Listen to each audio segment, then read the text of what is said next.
तो नारायण ये है भविष्य बद्री और भविष्य में होने वाले बद्री विशाल। तो नारायण भगवान स्वयं ये शिला में प्रकट हो रहे।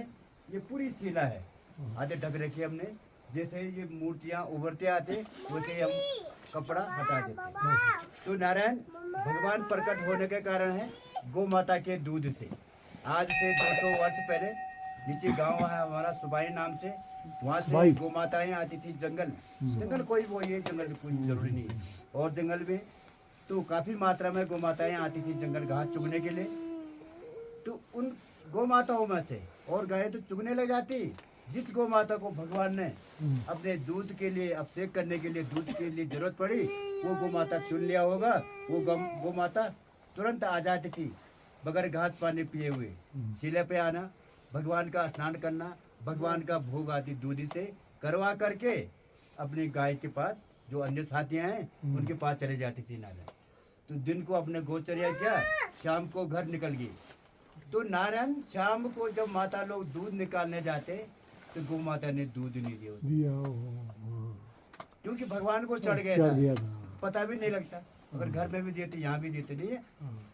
तो ये लीला बहुत दिनों तक चलता रहा नारायण। ये दूध वाला वाले को डांट पड़ गई, भाई अच्छे घास भी नहीं ले जा रहे, तो गौ माता ने दूध नहीं दिया। परंतु घास से कुछ असर नहीं पड़ा। उसने बहुत वन बदल दिए, परंतु गौ माता ने यहीं आना था। चाहे 5 किलोमीटर हो 10 किलोमीटर हो, नित्य आना, दूध अभिषेक करना।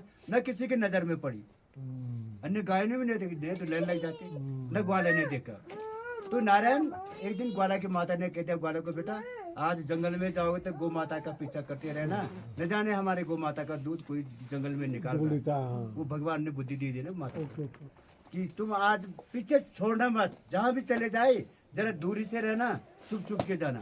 तो नारायण गौ माता आई, ग्वाला ने देख दिया भाई गौ माता तो चलेगी, तो मैं जरा रुक के जाऊंगा।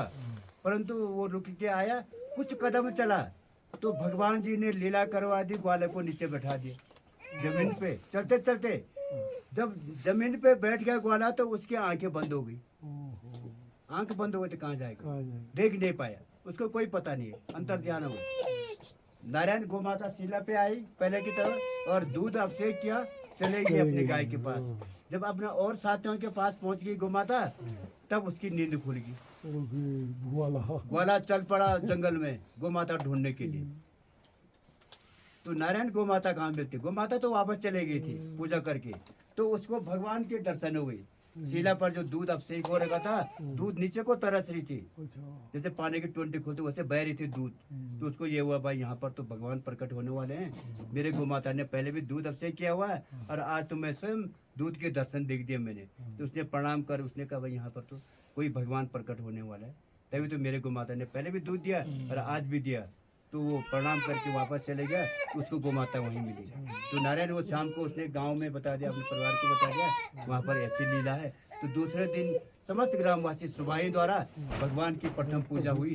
तब से गौ माता घर पे दूध देना स्टार्ट किया और भगवान धीरे धीरे प्रकट होने लगे। तो नारायण शास्त्रों में लिखा है कि जोशीमठ में भगवान नरसिंह जी की जो मूर्ति है सिंहासन पर विराजमान है, तो उनकी कलाई जो पतली हो रही है, नाजुक स्थिति में, टूटने की जीर्ण शीर्ण अवस्था में। जिस दिन वो टूट करके ऊपर से नीचे धरती पर गिर जाएगा, उस दिन बद्रीनाथ में नर और नारायण पर्वत आपस में मिल जाएंगे और भविष्य बद्र में भगवान बद्री विशाल साक्षात चतुर्भुज रूप प्रकट हो जाएंगे। तो नारायण ये पंच बद्री में आता है और यहाँ 12 महीना पूजा होता है। तो भगवान प्रकट हुए नारायण, ये क्षीर सागर है नीचे आप करे हुए गुफा है। ये जो भी मूर्ति बन रही वो स्वयं बन रहा है। इस पर केवल तिलक लगाते, हम कपड़े पहनाते, माला पहनाते, बाकी छेड़खानी कुछ नहीं है। तो वहीं से प्रकट होकर के भगवान ऊपर को विराजमान हुए। पहले श्रृंगार नहीं होता था, कपड़े टिकते नहीं थे, माला टिकता नहीं था, मुकुट आता ही नहीं था। तो जब ऊपर को विराजमान हुए तो आप देखे रहे श्रृंगार हो ही रहा।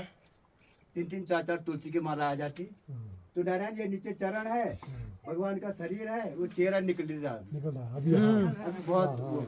पंडित जी मैं 20 साल से आ रहा हूँ यहाँ अच्छा और 20 साल से वाकई मैंने फर्क देखा। आपने फर्क देखा होगा। फर्क देखा। तो ऊपर मुकुट है, मुकुट के सब ऊपर फर्क शेष देखा। नाग भगवान है गोल में, यहाँ मुंह है वहाँ पूंछ है, और यहाँ पर जो ये गद्दी बना के उसके ऊपर गणेश जी है, और उसके ऊपर छत्र के नीचे गरुड़ भगवान है। गरुड़ भगवान मेरे सामने फिर पिछले साल नवरात्र को निकली थी, ठीक अष्टमी के दिन मैं पूजा कर रहा था नारायण, मेरा हाथ वहाँ चले गया, चंदन लग गई, मूर्ति तो इधर उधर थे। यहाँ पर उस दिन उज्जैन के एक पंडित थे नवरात्र में बैठे हुए। मैंने कहा पंडित जी एक बात आप बताए। बोले क्या? मैंने कहा एक मूर्ति ये यहाँ पर तिलक लग गया, कुछ कारण होगा इसका। बोला मैं कुछ नहीं बता सकता। नारायण उन्होंने जन्म पत्र बनवाए जैसा हम आदमियों को बनाते हैं, जन्म कुंडली। उन्होंने कहा गरुड़ भगवान। मैंने कहा पक्का? बोला हाँ। बोला अगर कोई दूसरा पंडित बता देगा तो मैं पंडिती करना छोड़ दूंगा। वो वहाँ के पंडित बहुत विद्वान होते। तो ये गरुड़ भगवान है और ये लक्ष्मी माता है। तो बोले बद्रशाल भगवान की जय।